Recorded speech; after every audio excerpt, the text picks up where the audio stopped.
What's up, wrestling fans? Welcome to episode number 309 of the Smark Moment Smack Talk podcast. This is the Hot Tags edition of the week, where I'll be breaking down some of the current events, rumors, news, gossip, and anything else that went down over the past couple of days in the world of professional wrestling that I, your host as always, Tony Mango, felt necessary to talk about.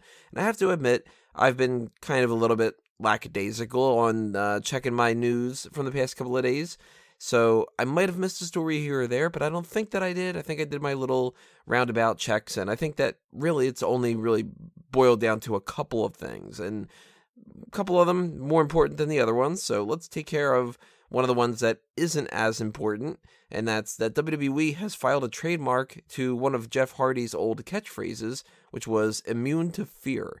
Now, the Hardy Boys being in WWE again, and this being tied to Jeff Hardy, you would think that this is something Jeff Hardy related. Doesn't necessarily mean the case, though. They could potentially own the copyright or the trademark to this phrase in some kind of capacity in the world of sports entertainment and such, and they might want to use it for something completely unrelated to Jeff Hardy. Hey, you know what? Maybe even Matt Hardy. Ooh. I would assume, though, it's Jeff Hardy related, and it's probably going to be something that they just use for, like, his t-shirts or some kind of video package when he's gearing up for his return after he gets cleared from his injury or something like that. But it could be something completely different. So I always pay attention to these trademarks, and sometimes you get something really lame. Like, I think that, what was it, the Crash Cage thing? It was like, it just ended up being a toy. Sometimes something is surprising, like the Revival. It was like, what's the Revival of what? Oh, it's just the Mechanics again, getting a different new name. No Way Jose. I remember when that was a thing where it was just like, they're really trademarking No Way Jose. What the hell's happening there? So who knows? Maybe Immune to Fear is going to be a new fucking character for all we know. On a more serious topic, Kaitlyn, former WWE diva and one-time champion, two-time champion, I can't remember. I know she was champion at least once. She has opened up about the idea that she was not only abusing alcohol, but that she also had a painkiller addiction, and that she's apparently clean now, which is good. Of course, it's always good to hear that kind of news instead of something on the far end of the other spectrum. And maybe this is one of the reasons why she was gearing up for her supposed in-ring return, is as some kind of a goal to sort of work through.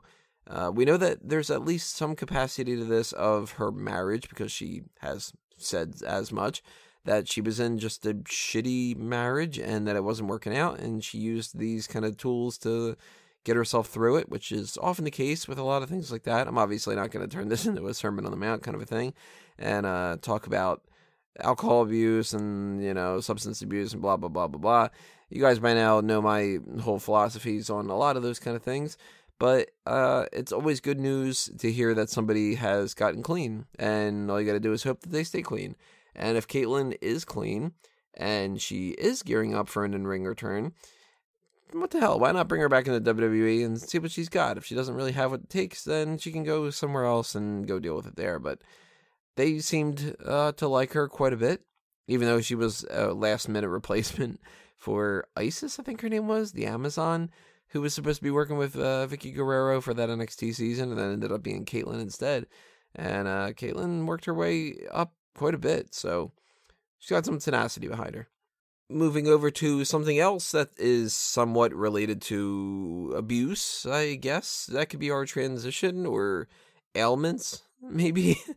There is criticism over the fact that in WWE, they've got this connection between the whole Dana Warrior, Ultimate Warrior, Warrior Award thing, and Susan G. Komen.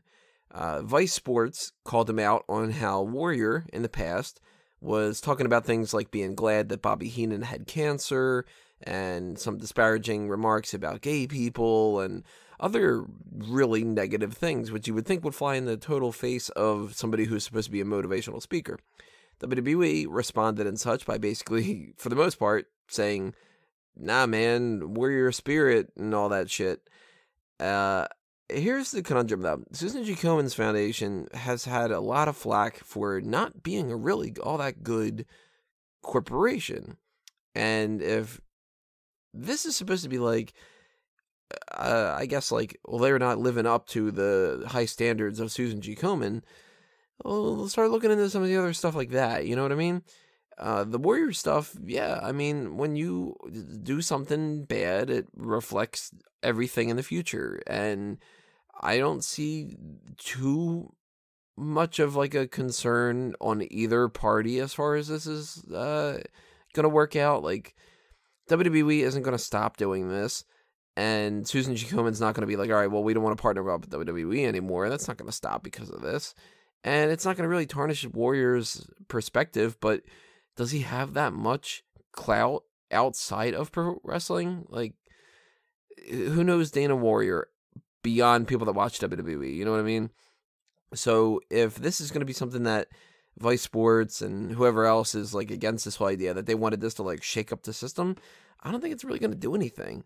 At the same time, though, I can understand people criticizing it and just kind of wanting it to be like, well, do you need this person to be your representation of something that's positive when he was negative in a certain capacity?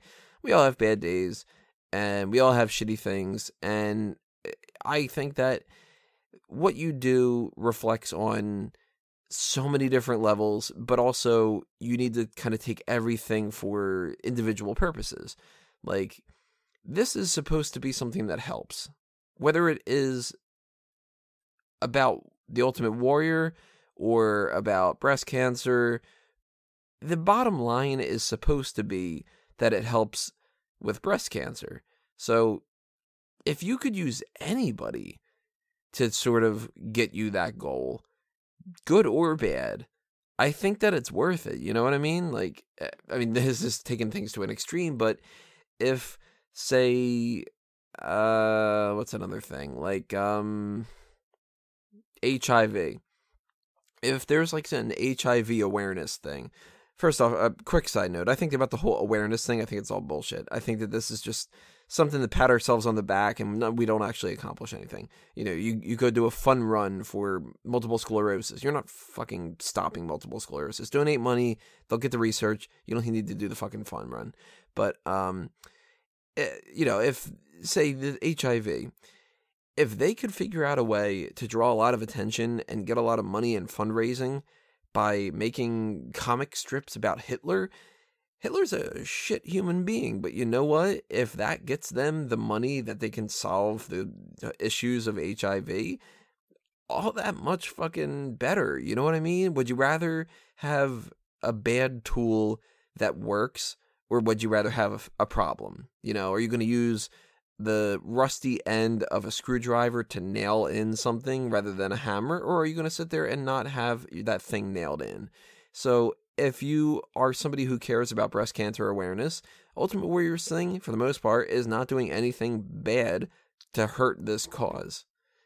And now you can hear in the background that somebody is trying to play with me with Words with Friends, but I'm not going to edit that out of this because screw it. But yeah, there's an issue that I have with people when they come to like taking a good thing and trying to make a bad situation out of it. It's, if you've heard the phrase before, don't look a gift horse in the mouth. That's kind of what this is. And yeah, it's kind of the thing where it's like, yeah, was Warrior shitty at times? Sure. But shut up. Like, you know, what's the bigger problem here? The breast cancer or the ethics in trying to cure breast cancer? I'm pretty sure that the disease is the bigger story here, and that once you get that out of the way, then you can start criticizing how you got to that, the ends justify the means type of thing.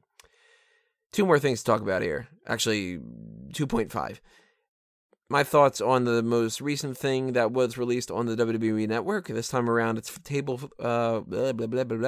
Table for 3, Shield reunion. Of course, that's Roman Reigns, Seth Rollins, and Dean Ambrose.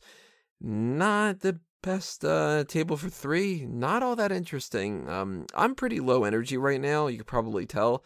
I'm just exhausted. And I feel like I still have a little bit more energy than what those 3 guys were bringing to the table, no pun intended.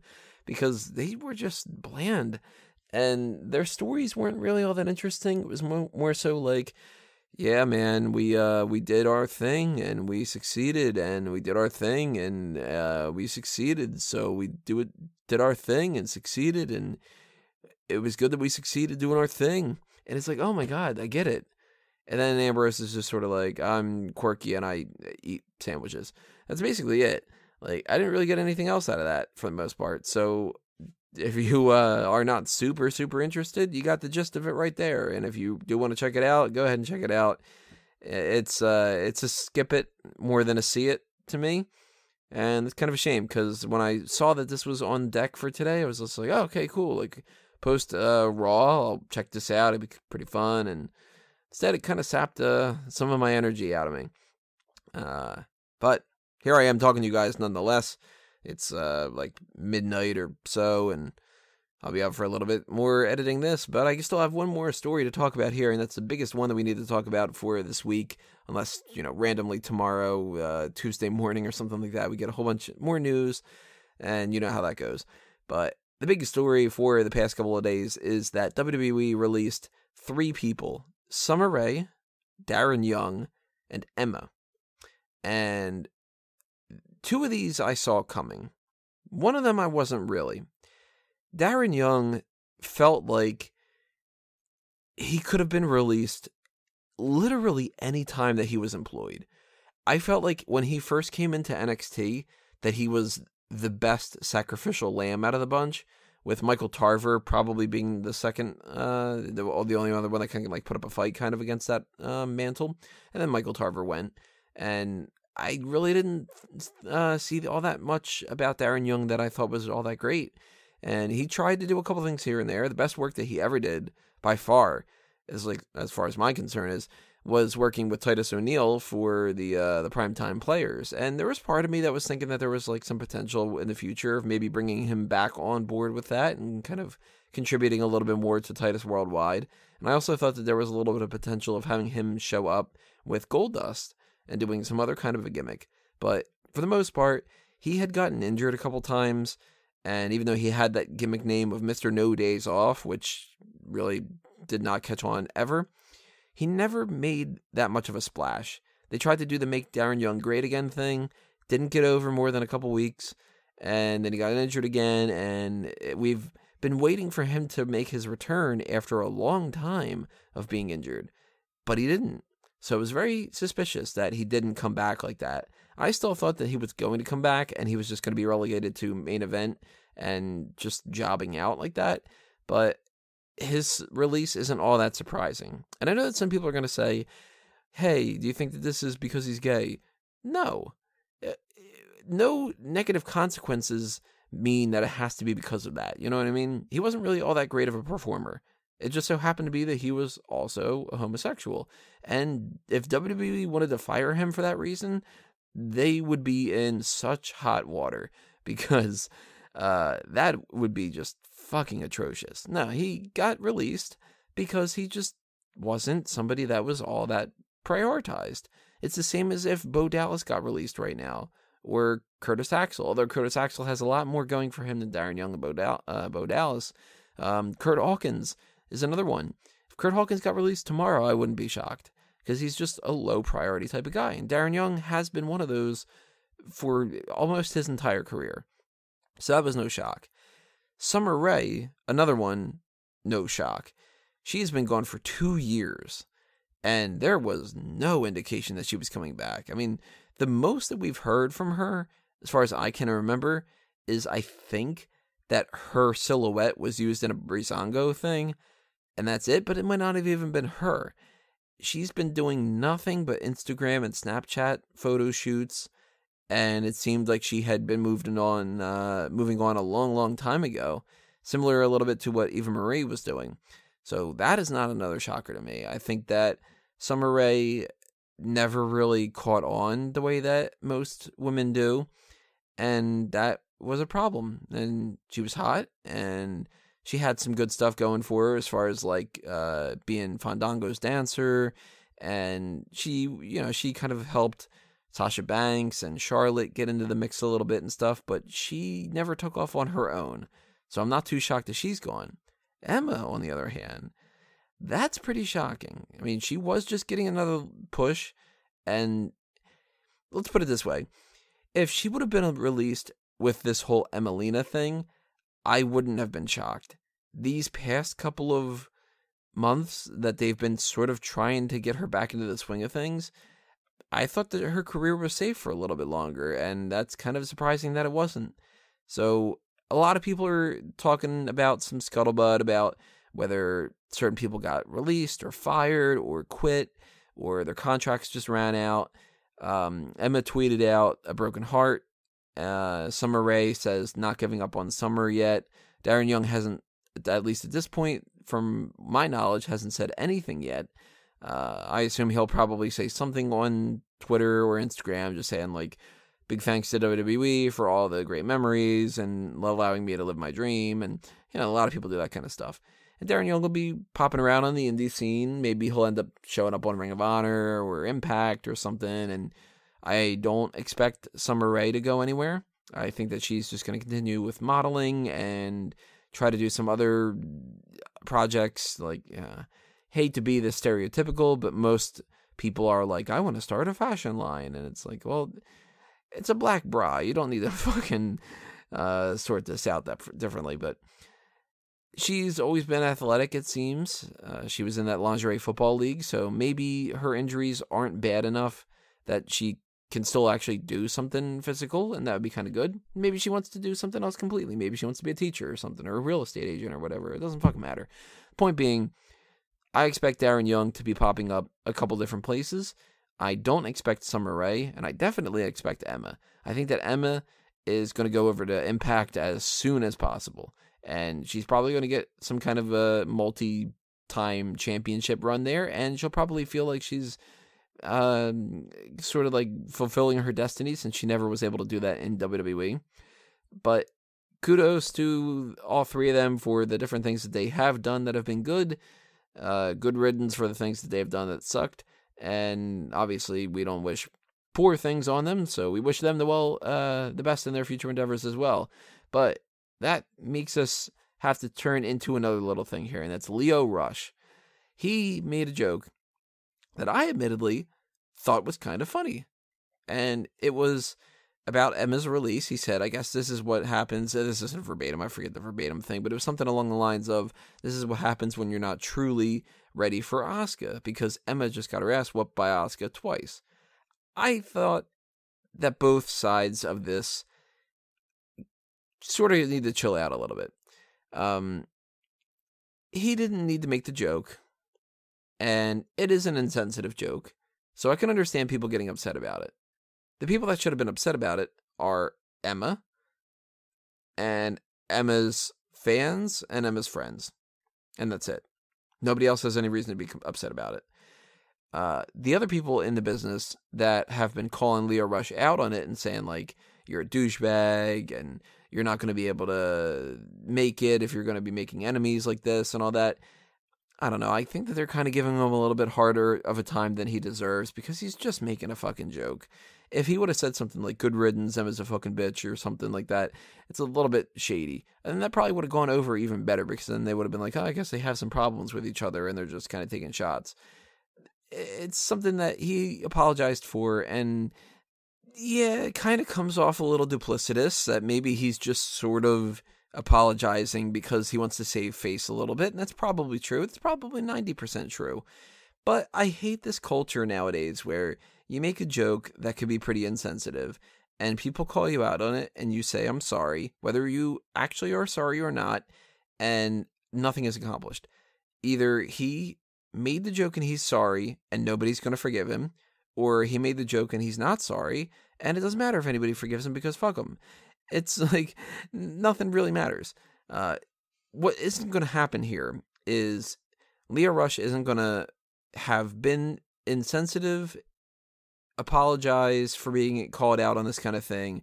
Everybody forgives him. He turns over a new leaf and everybody starts farting out rainbows. That's not going to happen. No. Instead, he just earned himself a bit of a reputation for being an asshole. and people are going to stick that with him for as long as they want to. And that's kind of shitty. But bottom line, it was a pretty insensitive joke, and if you're going to be making a joke like that, you probably should have a little bit more clout, or you kind of risk being called out the way that you are. So I wouldn't be shocked at all if Lio Rush has a little bit of a struggle in NXT for a while. Maybe he earns his way back, a little bit of brownie points here and there. But the main story here is the 3 releases. And I'm curious what you guys have to say about those. Were you shocked? Were you happy? Were you sad? Where do you think that they're going to go? What's next for them? What do you think about the Lio Rush joke? And as far as anything else too, make sure you leave your comments below. Tell me what you think about this, because that's it for the hot tags, everybody. We're past that 20-minute mark and so I'm going to be tapping out. I'm going to get a little bit of sleep, hopefully, and wake up tomorrow and deal with a bunch of stupid kids trying to beg me for candy, because tomorrow's Halloween. Actually, technically today's Halloween because it's past midnight. So, yeah, I will report back on the funniest costume or something like that I see on our main event for this week, which I haven't quite sorted out yet. If you have any suggestions, leave them in the comments below. I might double up on something. I might do a Sporkle quiz as like a backup, and if I can think of something, then we might do like a Smark announce table or some other kind of a thing. And if I can't think of anything, then the main event might just be that Sporkle quiz. But if it is a Sporkle quiz, I'm not really going to be talking too much about what happened at Halloween and everything, but we'll see what we'll see. And the week after that is going to be Call the Spot for the Survivor Series teams. It's basically going to be like a 4-edition Call the Spot, kind of like what we did last year for Survivor Series. And if you want to be aware of when we do all this kind of stuff and when we post videos, make sure you hit that subscribe button on YouTube and make sure that you ring that bell and check off that you want notifications. If you're listening to this on iTunes and Stitcher, the best means for you to be aware of when we do post things is not only to check the website itself, but to follow us on Facebook and Twitter at SmarkOutMoment, because everything is all cycled in. It all gets posted the same kind of things. And then, yay, you get aware of these kind of things. And then you click on them, and I earn money, and you tell me that I'm wrong, and we're all happy. So that's it for episode 309 for the hot tags at the very least, everybody. Thanks for listening to this episode. I will see you next time. This has been another Smark Out moment, and I am being counted out.